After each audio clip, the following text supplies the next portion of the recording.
Uma boa noite a todas e a todos. É com muita alegria, eu creio que para vocês também, que chegamos à última noite de trabalho do semestre, não é mesmo? Última noite para vocês, não é? Porque a nossa digitação de notas, eterna burocracia ainda continua. Bem, hoje nós estamos aqui para falar de um assunto que está muito recorrente no mundo todo, não é? Com o aparente fim do capitalismo. Nós falaremos, o objetivo dessa noite, portanto, será uma panorâmica na filosofia do Henrique Dussel, um dos principais filósofos do contexto atual, não é? Visto e lido em toda a Europa, Estados Unidos, inclusive na China, estão traduzindo seus livros. E então hoje nós vamos trabalhar justamente uma panorâmica da sua filosofia, os campos de atuação da sua filosofia, e ainda pensá-la e propô-la como uma condição de possibilidade para a filosofia brasileira. Tá bom? O objetivo dessa noite, portanto, vamos lê-lo? Apresentar uma leitura da filosofia da libertação de Henrique Dussel como condição de possibilidade a um pensamento filosófico brasileiro autêntico.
Olá pessoal, tudo bem? É um prazer enorme estar convosco aqui, agora em uma palestra, não é mesmo? Uma aula, podemos dizer assim.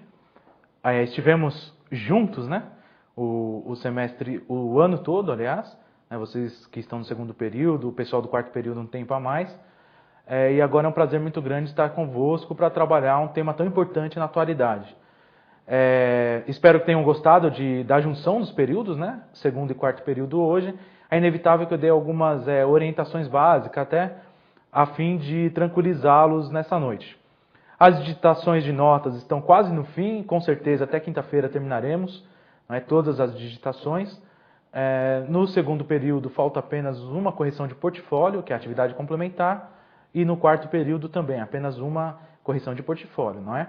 Então fiquem atentos às notas, qualquer coisa mandem mensagem no Moodle, talvez eu demore um pouco para responder, mas eu respondo com certeza. Bem, a junção de período dessa noite foi justamente para vocês terem uma oportunidade de se confraternizarem também, não é? Confraternizarem filosoficamente, é claro. Então, eu espero que tenham gostado e que vocês realmente participem juntos, não é? Dessa aula. É bem provável, e nós estamos contando com isso também, que alguns já não vão mais ao polo, não é? Por isso serve também a gravação dessa teleaula e também a indicação do planejamento semanal. É claro que não tem nenhuma atividade ali que seja obrigatória ou avaliativa, mas a indicação do planejamento semanal eu a pensei justamente para que vocês exercitem filosoficamente, tá bom? Gente, o tema dessa noite, a filosofia do Henrique Dussel, é um tema que está bastante corrente no mundo, não é? Não só a filosofia do Henrique Dussel, mas a filosofia latino-americana como um todo. Nós tivemos atualmente em novembro, no meio de novembro, não me recordo a data agora, a partir do dia 20, salvo engano, o encontro internacional do grupo de trabalho da ANPOF, né? Para quem não sabe, ANPOF é a Associação Nacional de Pós-Graduação em Filosofia. É um dos órgãos, uma das associações filosóficas mais importantes do Brasil. né? E nós tivemos no GT, né, tem vários grupos de trabalhos nessa associação, e um deles é o GT de Ética e Cidadania, da ANPOF. Nós tivemos um encontro na Universidade Federal do ABC, né, em comum com a Metodista como copatrocinadora deste encontro, e ali diversas versões, diversas apropriações da filosofia latino-americana foram possíveis de ser apreciadas. Se você puder depois, dê uma entrada no site da internet, tem o site do evento, tem um caderno de resumos e de temáticas. O que isso quer dizer? Quer dizer que várias pessoas estão pensando a filosofia no Brasil, no contexto latino-americano, né? E isso é uma novidade histórica, né, mundial. Por quê? Porque ao passo que se guarda características da filosofia enquanto mundial, né, e que procuramos pensar a filosofia a partir de nosso lugar, é uma novidade, né? E a Europa e os Estados Unidos têm os ciclos filosóficos, né, da Europa, Estados Unidos e outros lugares, têm apreciado muito no sentido de aprender conosco, ou seja, nós estamos exportando, pensamento, né, para esses países que já não conseguem vislumbrar uma novidade histórica. E para o Henrique Dussel é justamente pelo fato de participarmos da constituição da modernidade apenas como exteriores ou dominados, não é? Não só a América Latina, mas também a África, a Ásia, né, e outros povos e continentes. Então vejam bem, a importância do tema dessa noite é justamente essa, não é? E isso nós trabalhamos durante esse semestre no Núcleo de Estudos de Filosofia Latino-Americana, que tem sede aqui na Universidade Metodista de São Paulo, não é? Aqui no campus de São Bernardo. E nós, através de um grupo de estudo, começamos a estudar sistematicamente a filosofia do Henrique Dussel.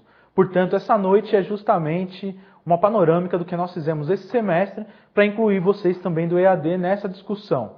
Então, que continua com certeza o ano que vem como uma discussão institucional. Inclusive, no curso de filosofia presencial, nós teremos disciplinas como a filosofia antropológica, filosofia latino-americana e filosofia brasileira. Tá bom? E isso deve se repetir aí o ano que vem em outros cursos de outras instituições, dada a sua importância. Por que isso também é importante? O que nós podemos perceber, e agora aqui uma realidade muito próxima no nosso curso, é que, infelizmente, tem se formado pessoas nos cursos de filosofia, né, e aí não só no nosso curso, mas também no nosso curso, isso é um problema que nós precisamos pensar, né, pessoas que não conseguem escrever um artigo científico, por exemplo. Sendo que os artigos científicos são, de alguma forma, a maior contribuição que um filósofo pode dar, né, à sociedade, né, enquanto filósofo, né, isso é uma preocupação grande. Né, porque falta muito a apropriação, né, da história da filosofia na formação de filósofos e filósofas. Sobretudo, essa preocupação aumenta quando nós pensamos que a filosofia ela já é obrigatória no ensino médio, né? No ensino básico, portanto, ela é obrigatória. No entanto, tem muitos e muitas professores de filosofia que não sabem o que fazer com ela. Apenas recebem o material didático e repetem aquilo, então se tornam realmente professores e professoras de filosofia, professam a filosofia alheia. E isso, nessa filosofia que nós vamos ver, é justamente uma alienação. Não é? Apenas repetir a filosofia sem pensá-la é uma alienação. Tá bom? Então vejam bem, também ainda em tema introdutório aqui para a nossa atividade de hoje, né? Pensar a constituição da modernidade, né, foi uma coisa que o Henrique Dussel até hoje, né, se propõe a fazer. Portanto, aí deve estar com 60 anos de atividade, mais ou menos, 80 anos de idade, ele faz dia 24 de dezembro, 80 anos, se eu não me engano, se não tiver 80, bem próximo disso, 77, 78 aí. Ele faz justamente pensar a constituição da modernidade, ou seja, do mundo como está hoje, do mundo ocidental, sobretudo, como está hoje, e pensar algumas características de como ele ficou como está hoje, ou seja, a sua constituição. A partir dessa reflexão sobre a constituição da modernidade, ele pensa uma nova filosofia, a partir da América Latina, né, mas com pretensão mundial. Ou seja, ele acredita, como dissemos antes, que a América Latina tem a possibilidade de exportar um pensamento filosófico, não é? Ou de pensar a partir da América Latina e trazer novidade histórica para o mundo, justamente por causa dessa condição de exterioridade que a América Latina teve em toda a sua história, para, não só exterioridade, mas também dominação, né? Fomos dominados durante muito tempo e até hoje somos dominados eurocentricamente, não é? Um eurocentro que se pretende como o único centro do mundo, busca dominar-nos e ditar o que devemos ou não fazer politicamente, culturalmente, economicamente, etc. Então, essa importância realmente é muito grande nos dias de hoje, não é? Essas dominações são muitas, gente, né? Nós podemos pensar aí a dominação do masculino sobre o feminino, por exemplo, não é? O machismo, né? Como se diz aí, o Ocidente todo ele foi constituído, né, machisticamente, né? Ou seja, quando o René Descartes está pensando o ego cogito lá dele, né? O penso, logo existo, ele está pensando de um homem, né? O eu sou é um homem que é europeu, não é? E que pensa de forma europeia e, portanto, existe. Se nós formos retomar aí a história da filosofia, depois de Descartes, e um pouco antes até, né, a partir ali do século XVI, já temos pensamento nesses termos machistas aí, não é? E depois aí encerrando com Hegel, né, o grande perpetuador aí do machismo europeu. Isso é só um exemplo. Não é? Eu quero que você leia comigo agora uma citação que depois nós veremos também, ou antes da citação ainda, vamos assistir agora um pequeno vídeo que nos dá uma ideia, né, de como a modernidade foi constituída. Esse vídeo tem 5 minutos e 20 apenas. Né? Esse vídeo é muito interessante, depois eu vou comentar um pouco mais sobre ele. Então vamos vê-lo e aí nós conseguiremos refletir com maior propriedade, tudo bem? Vamos ao vídeo.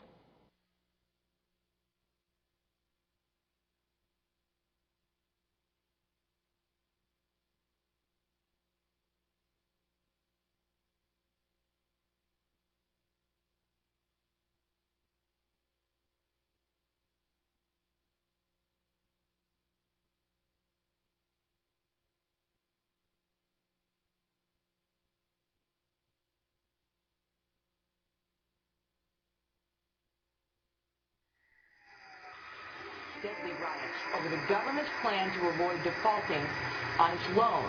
Is that the unemployment keeps rising and it has to keep rising just because you have an excess supply of goods, which is this is all borrowed money that are and that debt is owned by banks in other countries.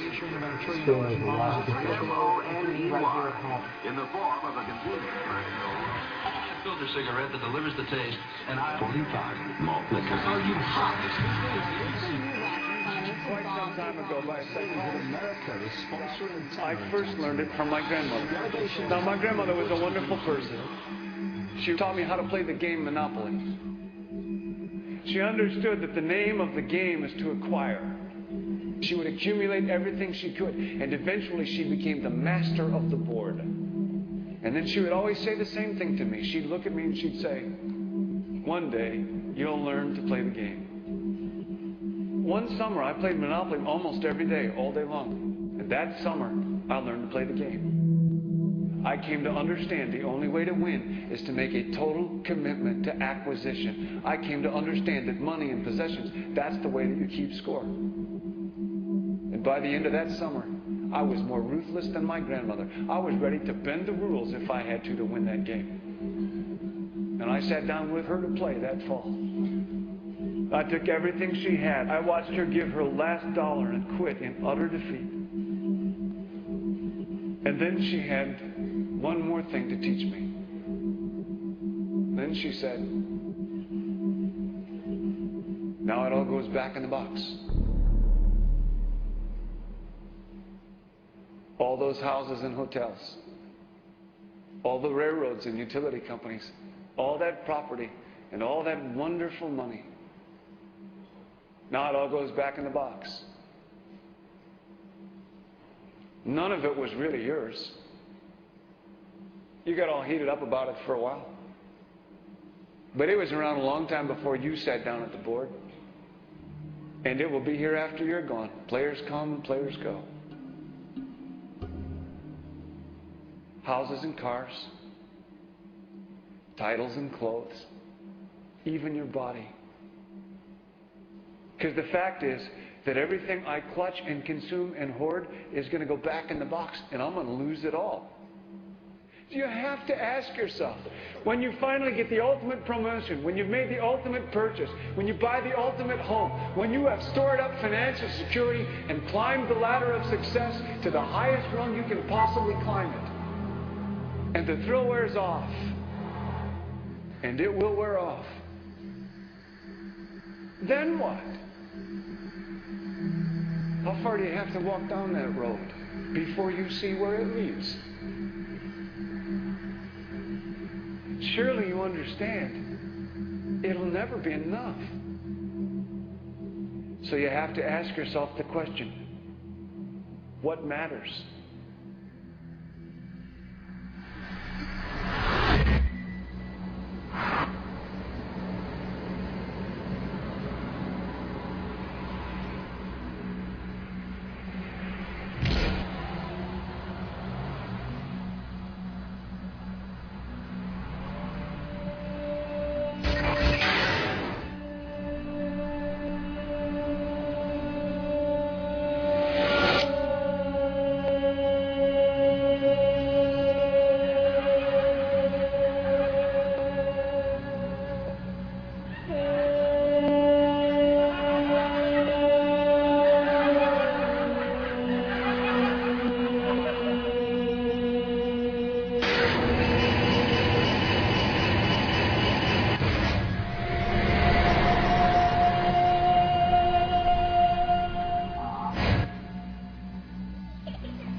Oi, gente, tudo bem? Espero que tenham gostado, viu? Isso é só um petisco, né? Esse vídeo é do movimento Zeitgeist, espírito aí, né? Portanto, eu citei no slide, depois você pode tranquilamente assisti-lo porque é liberado. Esse é apenas um dos vídeos, eles têm vários vídeos, né? E todos nessa mesma linha, refletindo. Esse vídeo, por exemplo, ele tem 2 horas e 40 minutos, se eu não me engano, e é uma reflexão, como vocês podem ver, da sociedade contemporânea e da modernidade sobre tudo, ou sobre o capitalismo em última instância aí. Gente, não sei se vocês imaginaram bem, ali é a hora que o rapaz, né, aparentemente ali bem sucedido, não é? Ou para os parâmetros que nós temos ali socialmente, ele se depara com o rosto do menino de rua ali, né? O menino olhando para ele. Para o Henrique Dussel, esse olhar é fundamental, né? O Henrique Dussel chama isso da verdadeira relação, né? Da relação concreta, que é a relação com o outro, não é? A relação cara a cara, a relação que o outro clama a nossa atenção, não é? E a partir disso ele constrói sua filosofia, fundamentalmente aí. Quem fala muito sobre esse olhar, essa relação de alteridade, é um filósofo aí contemporâneo também, faleceu em 1995, chamado Emmanuel Levinas. Né? Você escreve Emmanuel com 2 M's, Levinas. Né? Resumidamente, Emmanuel Levinas é um judeu que passou 5 anos no campo de concentração em Auschwitz, e aí, na experiência do campo de concentração, vendo os seus próximos ali sendo assassinados, ele se pergunta como é possível um ser humano, olhando para a cara de outro, olhando para os olhos de outro, assassiná-lo, pura e simplesmente. Então aí você percebe, essa filosofia faz parte aí da filosofia francesa contemporânea, portanto é muito implicada socialmente e tem um grau de intencionalidade e também de fundamentação mesmo muito interessante, né? Então eu peço para aqueles mais interessados aí, o filósofo da alteridade, como foi conhecido, é Emmanuel Levinas. Ele simplesmente fundamenta toda a filosofia latino-americana aí, contemporânea sobretudo, tá bom? Então olha só, nós já vimos que o Henrique Dussel ele parte da alteridade. Nós vamos falar muito ainda sobre essas relações hoje, né? Nós vimos que a modernidade ela é constituída, né? E aí sobretudo, gente, a modernidade aí desde 1492, né? O período que começa a modernidade para o Henrique Dussel é 1492. Se recorda lá das aulinhas de história do ensino básico? O que acontece em 1492? A invasão da América, não é mesmo? Por Cristóvão Colombo. Então, já nesse primeiro contato, né, do europeu com os ameríndios, né, com os povos nativos das Américas, este primeiro contato foi de dominação. Né? Porque os europeus veem, né, os povos nativos e o que eles fazem? Eles dominam, eles conquistam, eles já vêm com essa intenção e aqui eles fazem isso. Eles exterminam simplesmente mais de 2.000 etnias, né, exterminadas, ou seja, mais de 2.000 culturas das Américas aí foram extinguidas, né, para sempre. Né? Grande parte dessas etnias não tinham uma escrita, por isso nós nem conseguimos conhecê-las, sobretudo aí. A antropologia que dá esses números, né, através do estudo das culturas que aqui tinham, etc.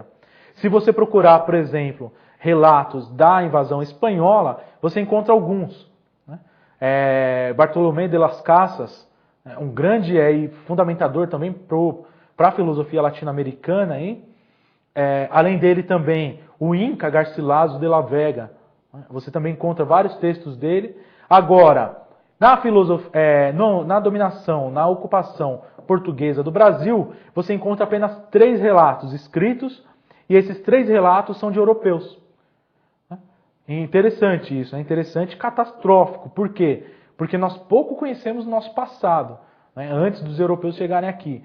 Quase não existe possibilidade, pelo menos da escrita, né, partindo da escrita, que é o principal meio de conhecer as culturas antigas, nós não conseguimos através da escrita, por exemplo. Né? Isso é do meu conhecimento, tá, gente? Essa leitura que eu estou trazendo de Henrique Dussel é também uma leitura dentre outras possíveis. Né? Nós vamos comentar então nessa noite alguns campos de estudo que o Henrique Dussel faz, né? E que na minha visão, e aí pelo menos o Antônio, aí também um abraço para o Antônio do Nefilan, que foi muito presente esse semestre todo aí nas reuniões do Nefilan, concorda comigo de que é necessário, a partir do Henrique Dussel, ler o Brasil. Ou seja, aproveitar-se da reflexão filosófica do Henrique Dussel, né, ela como um todo, em seus campos, e a partir dele pensar o Brasil, porque ele faz isso na América Espanhola, né, na América que foi ocupada, aí, foi invadida pelos espanhóis. E deixa o Brasil de fora, porque também ele está fazendo isso a partir de onde ele pisa, né, que é justamente a América Espanhola. Portanto, pensar filosofia no México, no Peru, na Argentina, você vai encontrar muitas mais similaridades, muitas mais coincidências do que pensar filosofia no Brasil. Tudo bem? Leia comigo, por favor, o slide agora. É uma citação que aparece no vídeo. Né? Olha lá. Numa sociedade decadente, a arte, se for verdadeira, deve também refletir decadência. E a menos que queira atrair sua função social, a arte deve mostrar o mundo como mutável e ajudar a transformá-lo. Gente, olha só. A filosofia, ela também deve ajudar a transformar o mundo. Nosso velho amigo barbudo Marx lá, de tantas coisas que ele disse que nós podemos aproveitar aí hoje, uma na 14ª tese a Feuerbach lá, ele diz o quê? A filosofia já interpretou demais o mundo. Cabe agora a ela ajudar a transformá-lo. Isso é fundamental, gente. Nos nossos dias de hoje, dias que ainda tem gente morrendo de fome em nosso país e no mundo, você vê um programa como esse que vai estrear na TV Bandeirantes, por exemplo, a nível de cadeia nacional aí, você vê um problema das ricas, né? Se eu não me engano, eu não esqueci o nome do programa, mas tá para estrear aí, já vi algumas chamadas, né? As mulheres dizendo o quanto é bom ser rico e milionário. Olha que beleza, no país tem gente morrendo de fome. O que isso ajuda? Ajuda a intensificar as relações de conflito. Porque o cara que morre de fome, ele vai ver, poxa, é bom mesmo ser rico, né? Então eu não vou trabalhar para ganhar 400, 500 reais. O que eu vou fazer? Eu vou roubar, eu vou traficar. Não é? Essa é a lógica da dependência aí. E o tráfico de drogas, a criminalidade, ele faz parte do sistema moderno, do sistema capitalista, para movimentar o dinheiro. Né? Por que não acabam com o tráfico de droga no mundo? E sobretudo nos países aí ditos de terceiro mundo? Justamente por isso, porque eles fazem parte do sistema. É necessário. Né? Por que os Estados Unidos ainda continuam invadindo países, aí, sobretudo países que têm petróleo? Né? Porque faz parte do sistema a violência, em primeiro lugar. Segundo lugar, a dominação, a conquista. Não é? E depois a reconstrução. Pode ver que os Estados Unidos ele primeiro invade um país, destrói o máximo possível, depois ele manda suas empresas internacionais para lá, multinacionais, não é? Para reconstruir aquele país.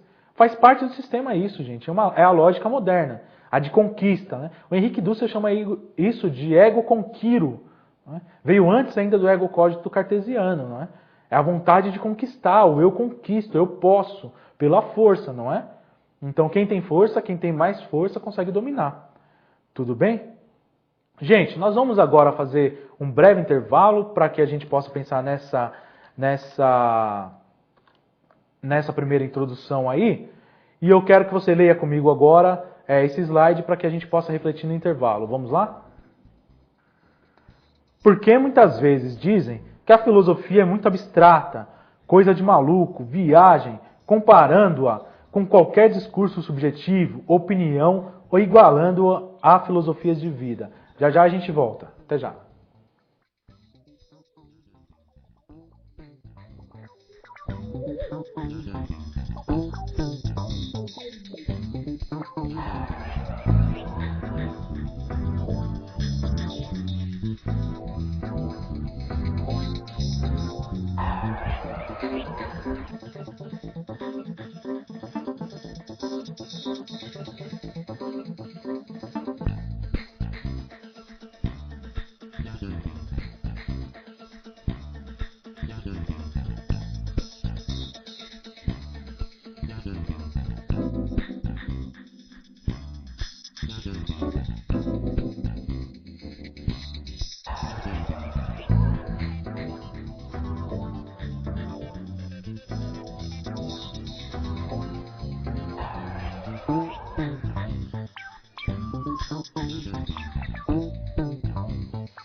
Voltemos então para a nossa aula, para a nossa palestra, né, retomando um pouco do contexto geral aí dessa introdução, é de que a modernidade, né, é um paradigma imposto pela violência e também culturalmente, educacionalmente, né, pelos países eurocêntricos, né, e aí como países eurocêntricos não só alguns países hegemônicos da Europa, mas também Estados Unidos, não é? E essa violência, ela está presente no nosso cotidiano, no nosso dia a dia, né, desde o preço do feijão até a fome, é uma opção política, como dizia Milton Santos, né? Nós escolhemos que tenha gente passando fome, morrendo de fome, para que essas pessoas possam, né, e pessoas que passam necessidades possam se submeter ao trabalho em condições análogas à escravidão, para que se acumule riqueza entre pouquíssimas pessoas do mundo. A última estatística aí é de que 1% do mundo é dono de 45% de toda a riqueza do mundo, não é? Então este é o mundo em que vivemos hoje. Agora a gente vai ver algumas dimensões da filosofia do Henrique Dussel, tudo bem? Algumas dimensões aí que nós do Núcleo de Estudos de Filosofia Latino-Americana estudamos este ano, algumas obras fundamentais aí para entender o pensamento do autor. Muita gente hoje que ouve falar de Henrique Dussel vai pegar pelas obras mais atuais dele, como A Ética da Libertação, na Idade da Globalização e da Exclusão, que em português saiu apenas em 2002, né? E da Política da Libertação. Ele escreveu 2 tomos já e está escrevendo o 3º tomo que está para ser lançado aí, né? Se fizer isso, não vai entender o que Henrique Dussel está dizendo, né? Porque ele tem algumas obras fundamentais onde ele realmente fundamenta o seu pensamento. São obras bem anteriores, né? E que se não ler, não entende o pensamento do autor, tudo bem? A primeira dimensão que a gente pode ver aí do Henrique Dussel, do pensamento dele, é uma dimensão antropológica, né? O que é isso? É uma definição de ser humano. Ou seja, como alguém pode filosofar, né, sem tomar para si um conceito de ser humano? E aí, gente, isso é uma coisa que perpassa todas as áreas do conhecimento. Não é? Como eu posso ser educador, em qualquer área que seja, sem que eu tenha uma definição para mim de quem é o ser humano como um todo? Não é? Ou seja, como eu posso entrar numa sala de aula, não é, e me comunicar com as pessoas, né, sem ter um conceito de quem são essas pessoas, no geral. Não é? E aí o conceito, no geral, que é próprio da filosofia, não é? A abstração filosófica é justamente para isso, para lançar conceitos, não é? Ele é fundamental para pensar a realidade concreta, emergente, aí, o dia a dia, né? Mas é fundamental também para transformá-la. Por quê? Se você não interpreta algo, você não pode transformar, não é? E aí a antropológica entra onde? Justamente nisso. Saber um conceito de ser humano, acerca de quem é esse ser humano, para poder justamente interpretá-lo no dia a dia, a partir do cotidiano, a partir das coisas concretas, da realidade concreta, para poder pensá-lo, não é? E depois retornar à prática aí. Portanto, a filosofia da libertação, ou a filosofia latino-americana, se preferir, é uma filosofia que parte da realidade concreta, né? Pensa essa realidade na abstração filosófica, né? Mas volta para a realidade, né? Diferentemente, né, do que se diz, no geral, sobre a filosofia. A pergunta do intervalo foi, por que a filosofia muitas vezes é vista como abstrata, coisa de louco, etc. Justamente porque algumas pessoas, né, alienadas ou ideologicamente, dizem que filosofar é ler autores europeus, eurocêntricos sobretudo, e repetir essa filosofia e discuti-la. Então, se nós temos alguém morrendo de fome em nosso país, em nosso continente ou no mundo como um todo, como nós podemos pensar e lançar problemas, não é, na filosofia, do tipo de discussão sobre a tradução da crítica da razão pura de Kant no conceito de transcendência, por exemplo. E aí faz-se congressos sobre isso, não é? Congressos com milhares de pessoas que se preocupam em passar a vida toda pensando sobre o conceito que tal filósofo europeu disse e ele, na verdade, não teria querido dizer aquilo segundo a tradição. Consegue entender? Não tem cabimento, é irracional repetir tal tipo de filosofia. Não é? E essa filosofia, ela foi um problema pensado na Europa do seu tempo, né? Um problema importante para eles, para os europeus. Não estou dizendo que alguma filosofia no mundo tenha sido pensada de forma alienada, que parta do nada. Não. As reflexões filosóficas, elas partem do mundo concreto.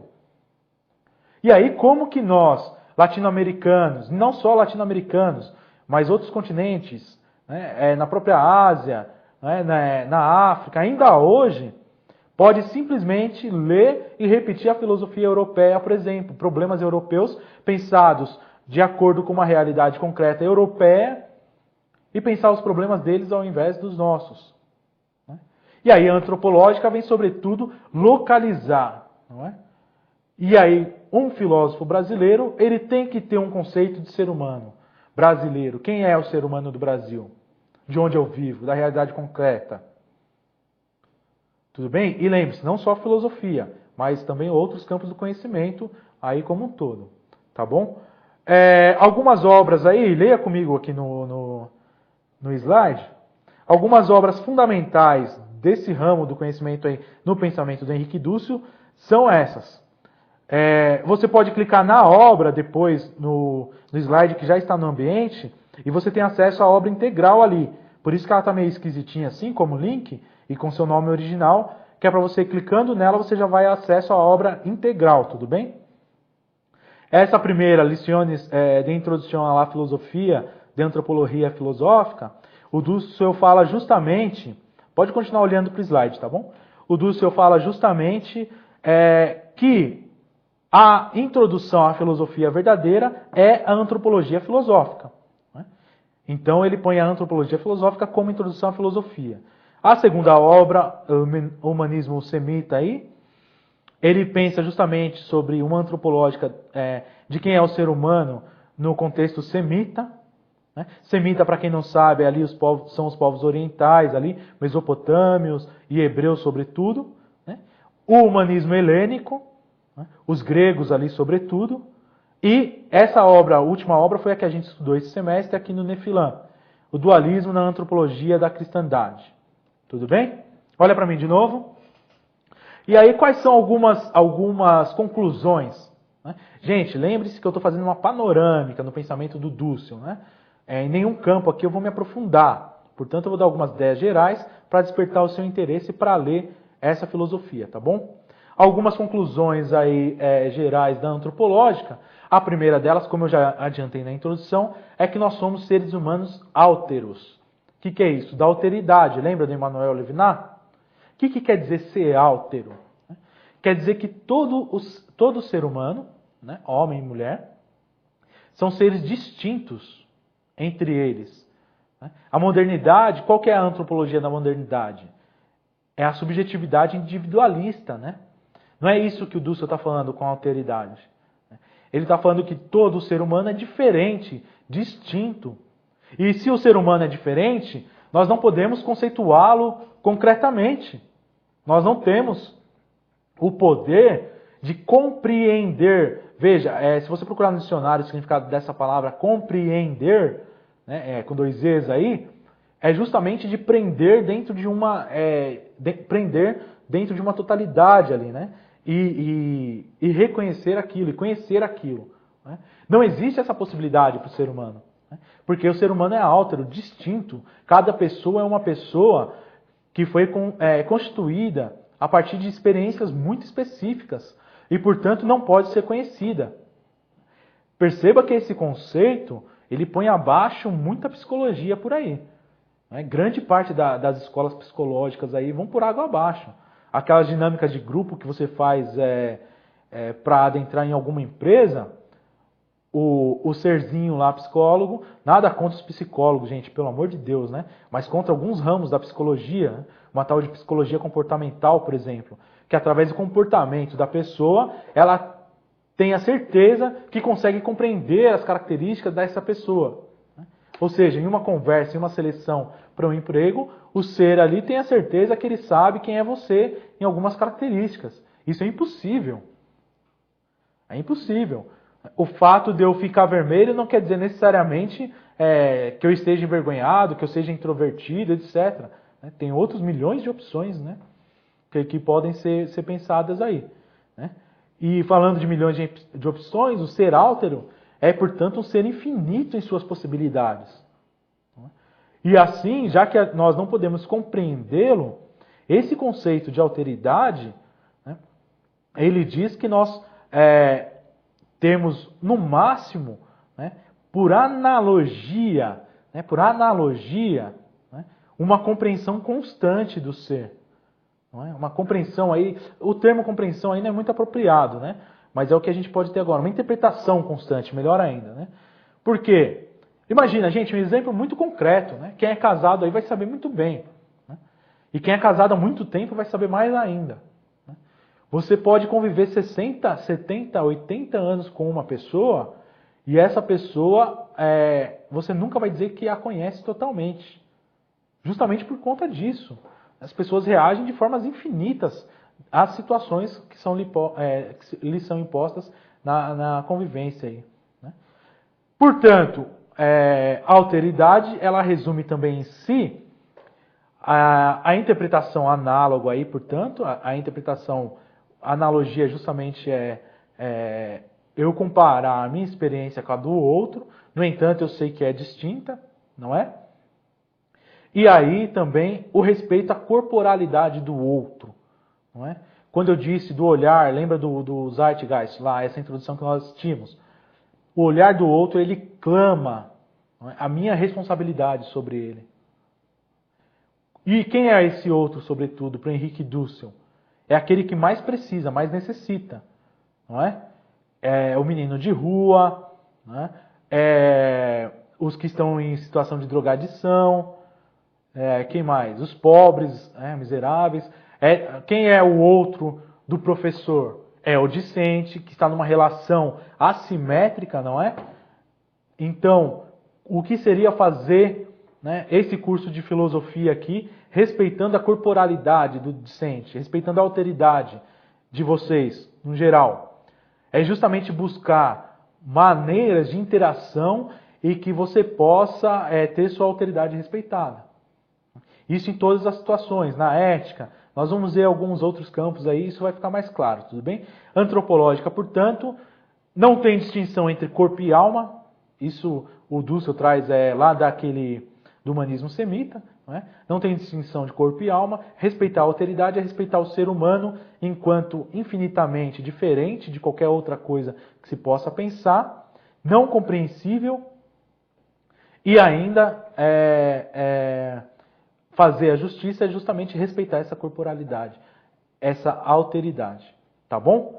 Vamos lá. Um outro campo também, que perpassa toda a filosofia do Henrique Dussel, é o antifetichismo. O que é isso? Né? O Marx trabalhou muito isso. Né? O Dussel, ele além de ler muito Marx, também, ele fez uma tradução para o espanhol, né, de todos os livros do Capital.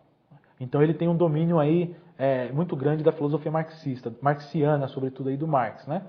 E aí o antifetichismo é o quê? É não deixar que o ser humano se totalize. Né? Perceba que um campo chama o outro, né? Antifetichismo, a gente pode pensar o que seria o antifetichismo na antropológica, que a gente viu agora, né? Na noção do ser humano. É pensar que o ser humano ele tem uma tendência a totalizar-se, não é? Ou seja, bastar-se em si mesmo, a tendência ao fetichismo, Não é? Isso aí é o que a tradição cristã chama de pecado original, não é? A tendência a totalizar-se, que é a maldade por excelência, né? Porque quando o ser humano se acha autossuficiente, que é o conceito de indivíduo da modernidade, que não existe, é uma abstração, né? Apesar do ser humano ter essa tendência, ele não pode nunca se individualizar, se totalizar totalmente. Por quê? Primeiro, ele nasce de outro ser humano. O Dussel gosta muito de dizer isso, né? O ser humano nasce de um outro ser e não de uma coisa. Nós ainda não estamos em chocadeiras, como mostra Matrix, né? O ser humano nasce de outro ser humano. Né? E, portanto, ele, desde a sua nascença, ele é totalmente dependente do outro. Não é? E, portanto, ele nunca irá se individualizar totalmente. É isso que o antifetichismo quer dizer. Na ética, né? Pensando antropológica aí. Pensando, por exemplo, a política. Quando um ser entra num cargo político e ele quer se perpetuar no poder, se totalizar. Não é esse conceito de totalização, imagina um círculo fechado. Né? É justamente isso. Né? Quando a pessoa se fecha num círculo tanto eticamente, quanto politicamente, eroticamente, pedagogicamente, a gente vai ver, tá bom? Então, a filosofia da libertação ela é também antifetichista. Imagina as religiões pensando isso. Toda religião, ou pelo menos as mais tradicionais, eles pretendem totais donas da verdade, não é? O campus dessas religiões se pretende totais donas da verdade. Não, a revelação é nossa. Nós revelamos o que é Deus, quem é, etc. Né? Quem é o sagrado, como que é o mundo sagrado. Se a religião não se totalizar, ou seja, ela fala, não, nós somos só mais uma religião, nós somos só mais uma verdade, dentre tantas outras possíveis. Isso é a não fetichização aí, a não totalização, tudo bem? Então, vamos lá, olha só. Olha no slide de novo, algumas obras aí principais que falam do fetichismo, do antifetichismo aí. Vou deixar você ler, tá? Isso é só para que você tenha uma noção aí geral, né? Nós não lemos esse semestre nenhuma dessas, a não ser essa segunda, Introdução a una filosofia de la liberación latino-americana, que eu traduzi no meu TCC de filosofia. Se você procurar na internet, você acha alguma versão dele por aí.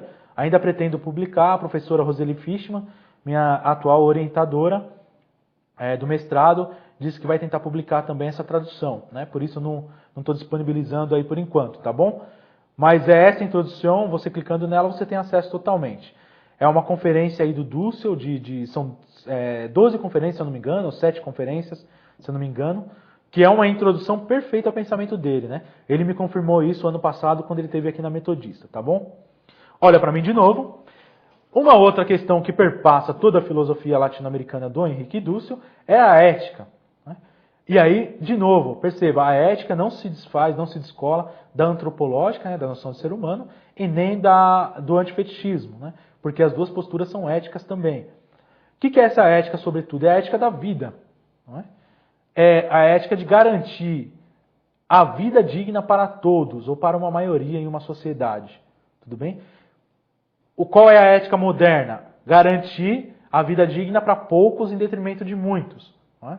Então a ética latino-americana ela é justamente o oposto. Garantir para uma maioria, não é? Se não para todos. O ideal é que garanta para todos, mas isso é impossível, o Henrique Dussel reconhece isso, porque toda a sociedade vai ter os oprimidos. No entanto, na condição atual, a quantidade de opressão ela é muito grande. Não é? É um sistema perverso, diabólico. Não é?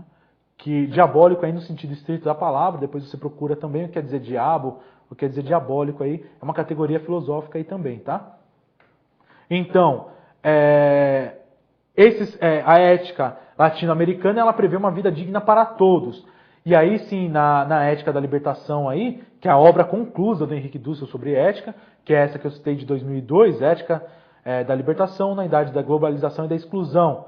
Foi lançada aí pela Vozes, né? Em 2002. Então ele faz uma história. Tem uma aluna que apresentou o TCC recentemente, que ela quis fazer a mesma coisa aí, né? Que o Henrique Dussel fez, eu indiquei para ela essas obras, talvez ela mude um pouco o conceito aí. Mas o que o Henrique Dussel faz? Ele faz uma história de toda a ética no mundo, né? E não só mais na filosofia europeia, né? E aí ele lança uma ética da libertação que tem que ser justamente oposta a algumas éticas, né? Como a ética do discurso, aí, por exemplo, a ética moderna como um todo, né? O individualismo, que se propôs aí como ética na modernidade. Vamos ver algumas obras dessa ética também, olha o slide comigo. Olha só, para uma destruição da história da ética, para uma ética da libertação 1 e 2, libertação latino-americana Emmanuel Levinas, essa sobretudo é primordial, introdução a uma filosofia da libertação latino-americana, de novo, essa que eu fiz a tradução, e a ética da libertação na idade da globalização e da exclusão, que é esse livro que eu citei. Gente, veja bem, qual que é a importância de pensar a antropológica, o antifetichismo e a ética, sobretudo hoje? Né? Ela tem uma importância fundamental porque o Dussel ele pensa essas questões em uma nova concepção histórica de mundo. Né? Veja, em 1492, com a invasão dos europeus, o mundo todo a modernidade, aí o eurocentro, né, ele se pretendeu e se impôs violentamente como o único gestor do mundo. Veja, isso que nós chamamos de eurocentrismo e que nos domina até hoje, você vai na escola, você vê isso claramente, você andando na rua, você vê isso claramente, né? Basta a gente analisar as metrópoles aí do mundo todo, né? Tem pouquíssima diferença, considerando aí, né, as diferenças. Você está na Avenida Paulista, você encontra quase a mesma coisa de estar em Frankfurt, em Nova York, em Tóquio. Né? Por quê? Porque a modernidade ela se propõe como única gestora do mundo, do sistema mundo, não é? E ela se propõe como suficiente, capaz de exportar, não é, a cultura para o mundo todo. E aí, como que é essa cultura que ela exporta? É justamente de apropriação, conquista, dominação, sobretudo das periferias. Né? O Hegel fala, o Heidegger mais de uma forma crítica, mas ainda cai nisso. O próprio Marx ainda está muito nessa ideia de eurocentro, né? Pensar que a Europa é capaz. A Europa e sobretudo os alemães, ali tem uma tentativa muito grande aí de fundamentar a Alemanha como a cultura a ser exportada para o mundo todo. Né? Marx e Engels, por exemplo, eles falam que a revolução ela só pode partir da Alemanha.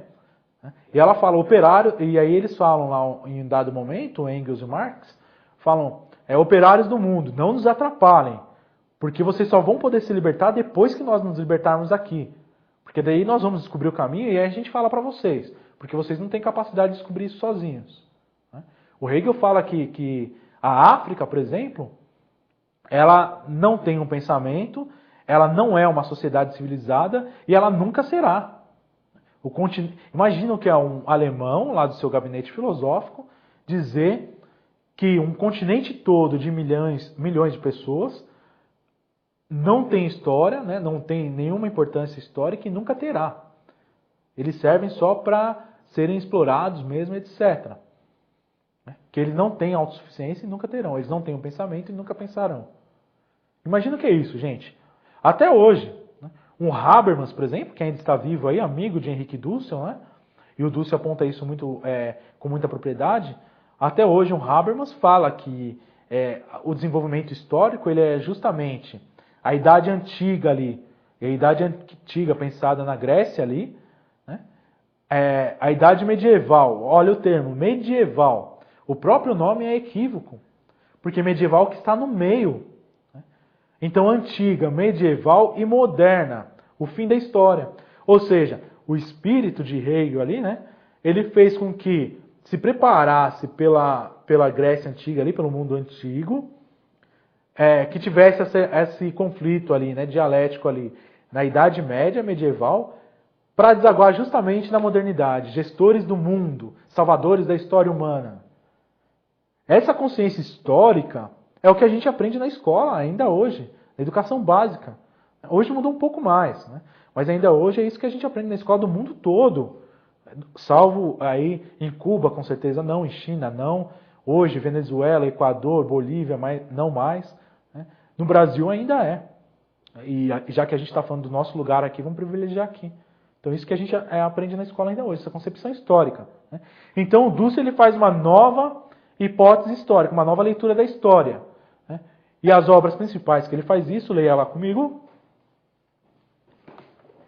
Olha só, hipótese para o estudo da Latinoamérica na história universal. Portanto, ele lança aí já uma hipótese, valida essa hipótese, né, como possível de ler a América Latina de uma outra forma.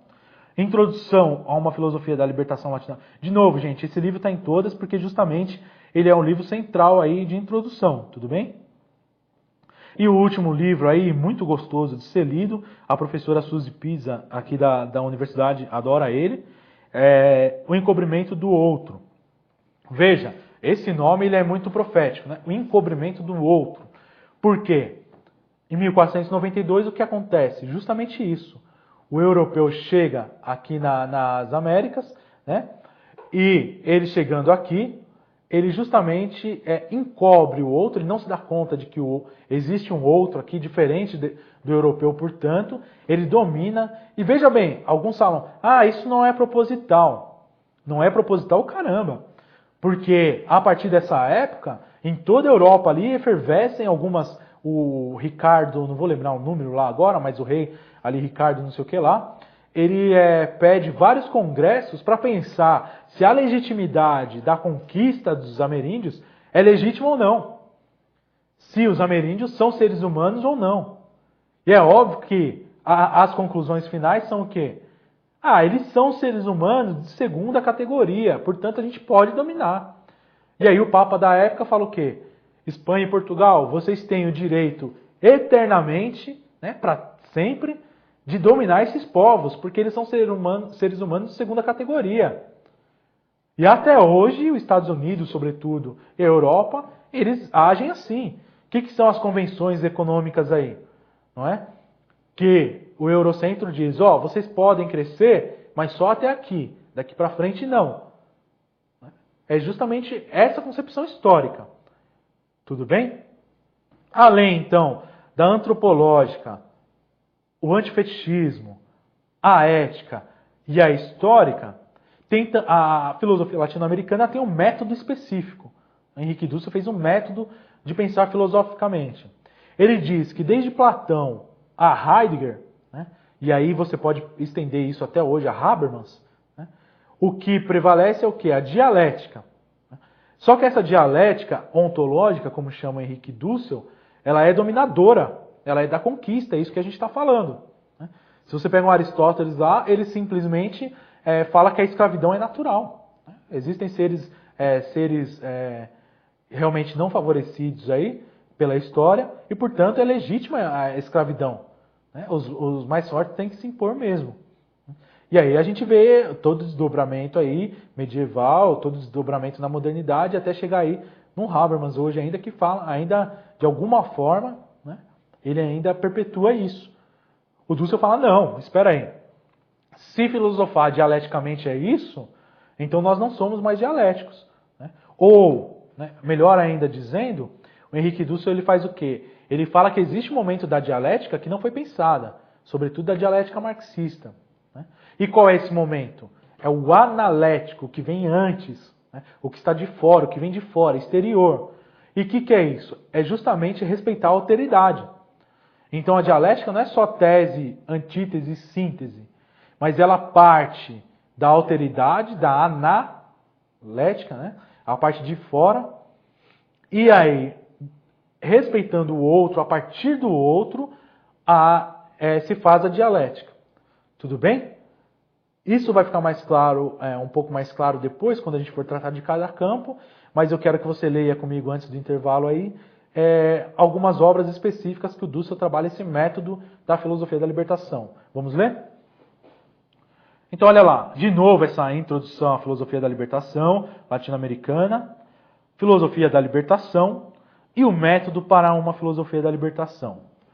Gente, agora vamos fazer um pequeno intervalo, né? E eu vou deixar uma questão para que a gente pense, não é? E aí, pode ler comigo a questão? O que uma filosofia brasileira precisa para ser autêntica? Enquanto eu falo com os monitores no chat, vejo se vocês têm alguma pergunta, vamos pensando nessa questão, tá bom? Um abraço, até já. Tchau, tchau.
Oi, gente, tudo bem? Voltemos então.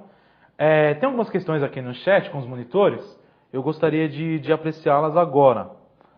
O Edson Bertan, de Guarulhos, ele pensa que é falta de conhecimento, que representa a filosofia da evolução, da história da filosofia. Eu não sei se eu entendi bem, Edson, mas talvez, e como eu disse aqui, eu faço apenas uma leitura da filosofia do Henrique Dussel, dentre outras tantas possíveis, né? Uma coisa eu tenho certeza, que não sei se você quis dizer isso, mas não é falta de conhecimento dele da filosofia da história, do Hegel, sobretudo, né? Porque ele tem um alemão excelente, ele leu Hegel e tal. O que a gente pode pensar é que existem outras possibilidades de ler Hegel, né, acerca deste problema.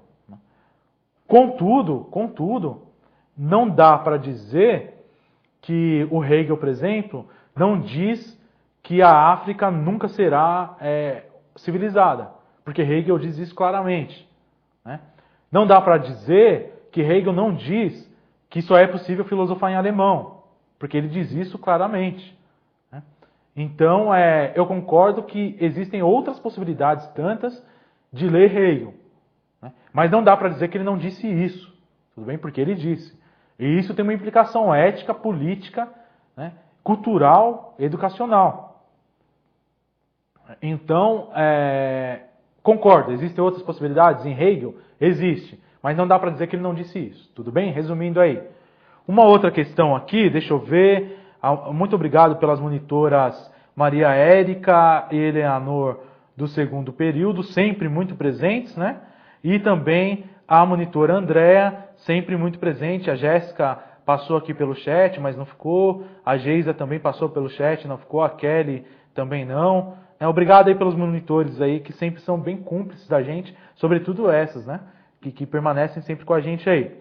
Então, o aluno Davi, por exemplo, do quarto período, né? Deixa eu ver o nome dele, que não é só Davi. Não vou recordar agora o nome dele completo, mas o Davi aí... O Davi, ele disse que tem um livro do Bartolomé de las Casas, né, que é um livro muito bom.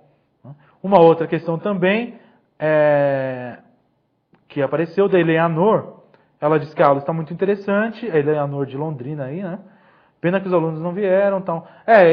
a gente contou um pouco, assim, que os alunos não fossem comparecer em massa, né? Não fossem comparecer totalmente para a aula, por isso a necessidade de gravar esse momento, para que eles tenham acesso a essas reflexões do Nefilan, tudo bem? Então vamos voltar para a aula agora. A monitora, de novo, agradeço muito a monitora Andréa, as monitoras Eleanor e Maria Érica, que sempre estão muito junto aí com a gente, sempre são muito, muito cúmplices aí, dentre outros monitores também. Vamos voltar à nossa questão, que eu deixei para o intervalo, é sobretudo a questão de o que uma filosofia brasileira precisaria ou precisa para ser autêntica. Veja, existem vários pensadores brasileiros. Eu citei o Milton Santos, por exemplo, o Paulo Freire, não é? Um dos iniciadores aí da filosofia da libertação, com a pedagogia do oprimido, sobretudo aí, né? Um dos iniciadores, desculpem, aqui no Brasil, né? Ele veio um pouco depois de um Salazar Bondi, de um Leopoldo Zéia e do Henrique Dussel. Então, ele vem concomitante ali com esses, mas ele traz essa reflexão aqui para o Brasil, a pedagogia do oprimido, marca o pensamento libertador em Paulo Freire ali, a partir dela, né? Antes disso, é difícil encontrar textos de Paulo Freire nessa linha de libertação aí. E a sua proximidade até com a própria teologia da libertação também, ela é um pouco tardia aí. Então nós deixamos ali essa questão, né? O que uma filosofia brasileira precisa para ser autêntica.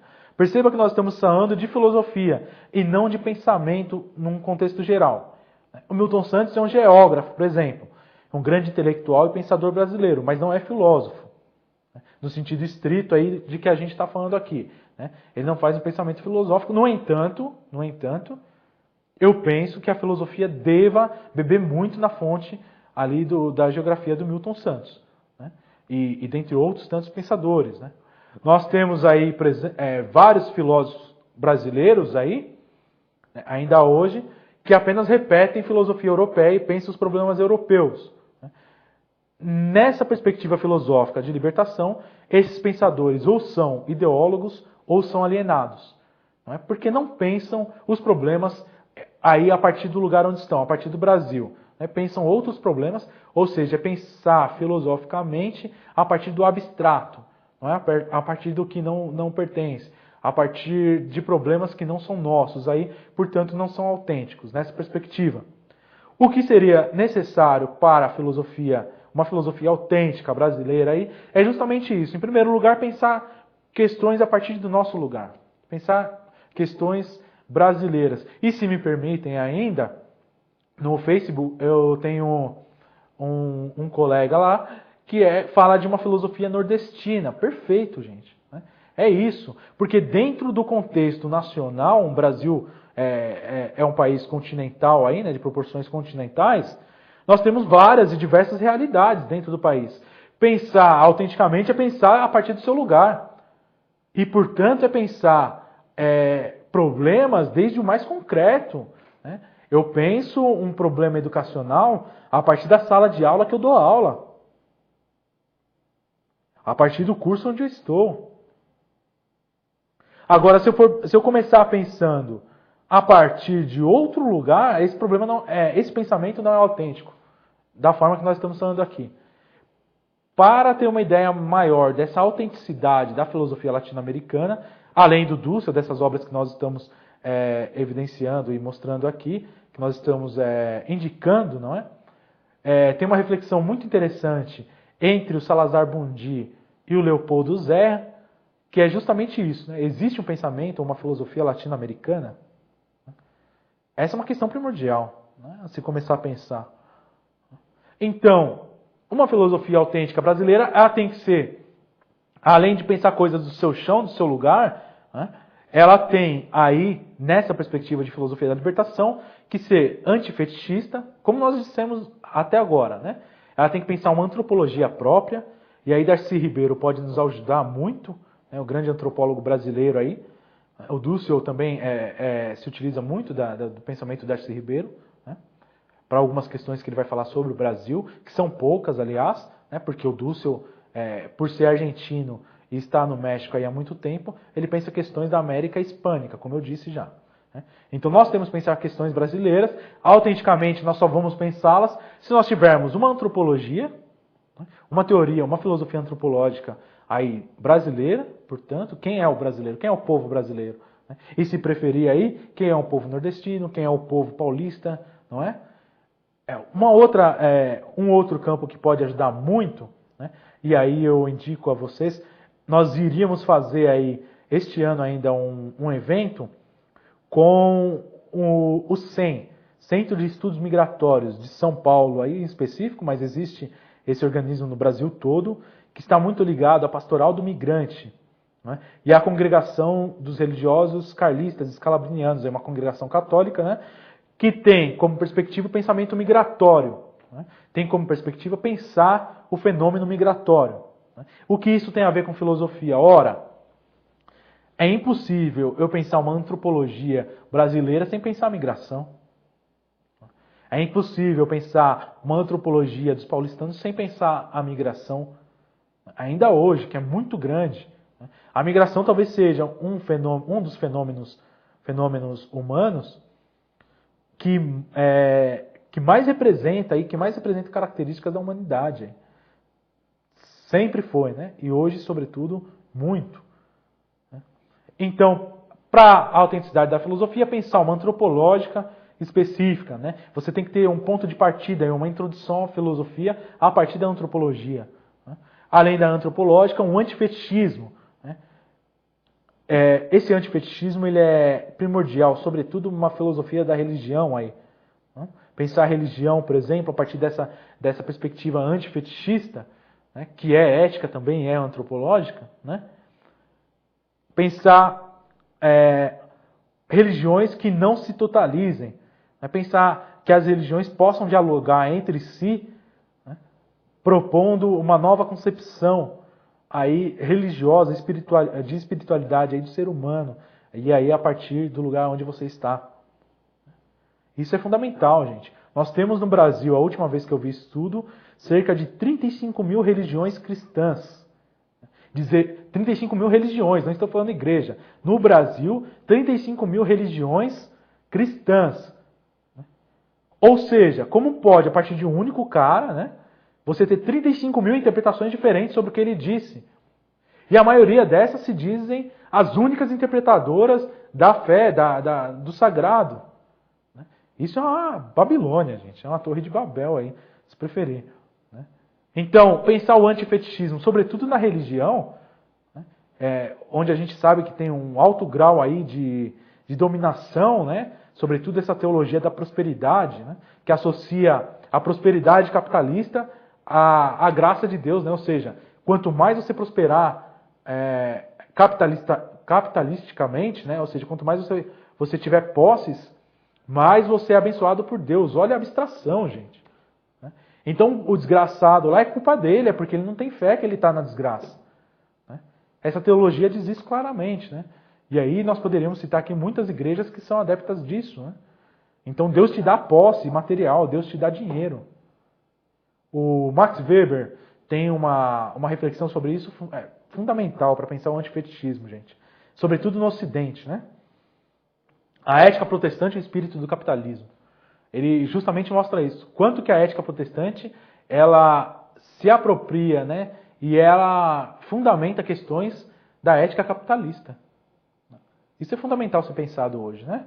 Então vamos avançar mais. A filosofia brasileira, para ela ser autêntica, ela tem que ser ética, ela tem que ser antifetichista, ela tem que ter uma antropologia própria, né? Ela tem que ter um método, não é? E aí vários métodos, não estou dizendo somente um método, o Henrique Duce aponta a analética. Mas perceba que esse método filosófico analético, ele é justamente o respeito à alteridade. Portanto, ele é o respeito à diversidade, à distinção. E aí podem surgir novos métodos aí a partir desse próprio método analético. Novos métodos de fazer filosofia. Na minha dissertação de mestrado, por exemplo, que a qualificação é amanhã, torçam por mim, né? Amanhã às 10 horas eu qualifico a minha dissertação de mestrado com a professora doutora Roseli Fishman aí, que me aceitou a continuar a minha orientação depois da morte do professor Danilo de Mano aí nesse ano, né? Que foi trágica. Ele era o meu orientador aí durante um ano e pouco e faleceu esse ano, nos deixou sem avisar aí. E a professora Roseli Fishman pegou isso com muito carinho e está me ajudando nesse projeto aí. Eu qualifico amanhã, torçam por mim então. Nessa dissertação eu já digo uma nova possibilidade de educação a partir das culturas populares. É um método aí de fazer filosofia da educação e da cultura, sobretudo, a partir das culturas populares. Não é? Por quê? Porque eu penso que isso é fundamental, porque o pobre chega na sala... O pobre aí, gente, não interpretem mal essa categoria que é muito bem pensada na filosofia da libertação, do Henrique Duce. Né? O pobre é enquanto exterior ao sistema, né? A vítima do sistema vigente. Né? Quem é a vítima do sistema educacional, portanto, atual? É justamente o garoto, a garota, que não consegue, né? Não consegue se ver nesse sistema, ficar alienado a esse sistema educacional. Por quê? Porque as coisas que são ensinadas ali, o modo que é ensinado ali, não é do seu interesse, não atinge, não o apaixona, não mexe com ele, com ela. Então, na dissertação de mestrado, eu faço justamente isso. Né? Pegar, a partir das culturas populares, de onde essas crianças partem e o que elas produzem, né? Que é a cultura popular. E veja, a cultura popular aí, ela tem uma relevância maior do que a cultura eurocêntrica. Né? Ao contrário, eu pude trabalhar esse ano com algumas gestoras de educação da Rede Municipal de São Bernardo, quero mandar um abraço para elas também, e algumas professoras, sobretudo de educação de jovens e adultos. No início do trabalho elas tinham uma concepção de que a cultura popular, ela é como se dizer, nós temos que usar isso na educação, mas para chamar a atenção da pessoa, para depois empurrar a cultura eurocêntrica, não é isso. É o contrário, é valorizar as culturas populares tanto quanto a cultura eurocêntrica. Você pensar a música, então, é você pensar o funk carioca, o rap, sobretudo aí. Né? Qual é a relevância disso no fenômeno educativo, né? na cultura? Né? E aí, tanto e mais que você pensar a música clássica, por exemplo, eurocêntrica aí. Tá bom? Gente, isso é só uma reflexão aí sobre a autenticidade da filosofia brasileira. Portanto, ela tem que partir de uma antropologia própria, tem que ser antifetichista, tem que ser ética, tem que ter um método próprio, portanto. E essa ética ela só pode ser, portanto, da alteridade. Né? De reconhecer as diversidades e pensar a partir delas. Tudo bem? No método analético aí. Olha só, agora nós vamos falar sobre alguns campos que o Henrique Dussel produziu essa filosofia. Não é? Além de fazer tudo isso, né, que nós vimos até aqui, uma antropológica, um antifetichismo, uma ética, e uma noção histórica e um método próprio, ele pensou alguns campos específicos. Né? Nós vamos ver esses campos, então, e como eles interagem aí, e algumas obras principais, conforme a gente tem visto até agora, tá bom? O primeiro campo que a gente vai ver é o campo da erótica. O que é erótica para o Henrique Dussel? É justamente a relação entre duas pessoas, né? Para a gente pensar o núcleo familiar aí. Eu não sei qual seria o desdobramento disso, é uma tarefa já para a gente contemporaneamente aí e no Brasil. Pensar a erótica é um núcleo familiar com mais de duas pessoas criando esse núcleo aí. Né? Não sei para quem é os movimentos de LGBTs aí, para quem atua nisso, né? É pensar uma outra concepção de núcleo familiar. Mas aqui a gente vai pensar ainda numa perspectiva mais tradicional, pelo menos de duas pessoas. E aí já, independente se são dois homens, duas mulheres, um homem e uma mulher, tudo bem? Mas a erótica é justamente, uma erótica brasileira e autêntica, seria pensar duas pessoas, né, que dão a origem a um núcleo familiar, a uma casa, oikos aí no grego, né? Então, a erótica é justamente essa relação das duas pessoas, né, pensar de forma que a alteridade das duas sejam respeitadas. Como que acontece isso? Como a gente já citou aqui também, tem a cultura machista, né? Que é nada mais do que o masculino se sobrepondo, dominando o feminino. Gente, isso nunca foi tão atual, né? Infelizmente. A gente vê crimes aí passionais de homens matando mulheres aí, né? Por conta desse relacionamento erótico, né? Todos os dias na TV. Né? É a sobreposição do homem sobre a mulher, mais do que o homem sobre a mulher, do masculino sobre o feminino. O que é esse masculino para a gente, no Ocidente, para a modernidade? Né? E não só no Ocidente, aí a gente vai pegar isso no Oriente aí também, e na Ásia, né? E na África de outras formas aí. Mas vamos falar aqui do Ocidente e do Brasil sobretudo. Né? O que é a sobreposição do masculino sobre o feminino? É justamente dominar, conquistar o feminino. Se você for ver alguns trechos da Bíblia judaica cristã aí, por exemplo, que é o que dá grande base antropológica do Ocidente aí, né? A mulher deve submeter-se ao homem. Né? Então perceba os desdobramentos disso hoje, ainda, né? Então essa questão erótica, né? Sobretudo pensar essa relação de uma forma concreta, né? Que seja antifetichista, ética, não é? Que vai ser antifetichista e ética quando? Quando justamente as alteridades forem respeitadas. São duas pessoas que convivem mutuamente, no entanto, são duas pessoas distintas, diferentes, que uma não tem direito sobre a outra, né? Que uma não se sobreponha à outra. Tudo bem? Então é pensar duas pessoas que vivem uma relação, né, erótica e, no entanto, são pessoas distintas, que têm gostos diferentes, que têm noções sobre a vida diferente e que se propuseram aí por livre e espontânea vontade de viver juntas. Por que isso é importante para o Henrique Dussel? E para nós, eu acredito também. Porque se você pensa essa relação erótica de forma altera, se a alteridade é respeitada, o ser novo que vai surgir para constituir a família, e isso também deve ser pensado, né? Porque qual é a concepção de família que mais comum que se tem hoje, né? Além dessa variedade de gêneros aí, sexuais, e eu não sei se a proposição é essa mesma, gêneros sexuais, mas de opções sexuais talvez, né? Nós temos também a opção de não querer constituir família. É muito comum hoje no Eurocentro, sobretudo. Né? É um, outro e o cachorrinho. Essa é a concepção de família contemporânea aí que nós temos que repensar. Né? Mas, ainda pensando tradicionalmente aqui, é justamente isso. Né? Duas pessoas, de onde vai surgir a novidade, o novo, né? Ou no relacionamento erótico entre as duas pessoas, surge o novo aí através da concepção normal, aí portanto tem que ter um homem e uma mulher aí, para surgir o ser humano novo, ou através da adoção também, o novo que entra nessa relação. E aí, portanto, a relação erótica ela vai ter outros desdobramentos.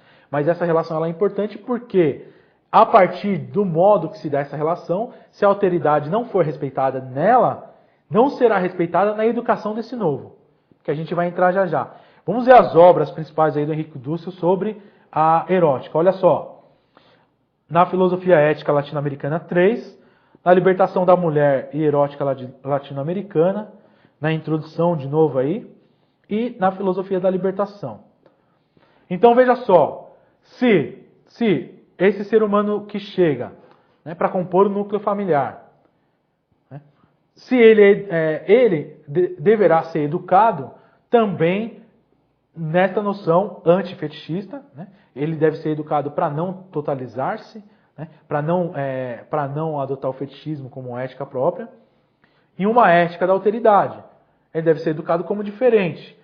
Qual é a primeira dominação pedagógica que a gente pode pensar aí? Né? Na educação desse outro, entre duas pessoas que educam o novo. A primeira dominação é, sobretudo, o pai, né? Portanto, uma dominação machista. O pai, querendo perpetuar-se, põe o mesmo nome dele no filho e adiciona um júnior lá. Né? Quer dizer, sou eu me prolongando aqui. Ainda que o pai não tenha consciência, é uma dominação.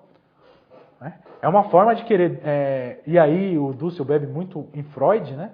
Na teoria do Freud, e aí não só dele, mas da psicanálise como um todo. Mas essa é a primeira dominação pedagógica que a gente pode pensar e dar como exemplo. O pai, portanto, é uma dominação machista, querendo prolongar-se no filho. E aí mais pra frente vai escolher os gostos do filho, né? O time que torce, por exemplo, quase sempre, né, se dá mal, porque depois o filho acaba escolhendo outro time, mas é uma tentativa, né? A relação pedagógica de dominação aí, de querer impor, né? A profissão, sobretudo, né? Querer escolher o que ele vai fazer como profissional. Né? Então essa educação, como seria uma educação para a alteridade no núcleo familiar ali? É justamente educar essa pessoa para ser uma nova pessoa. Né? É justamente educar essa pessoa para ser novo. Tudo bem? As principais obras aí.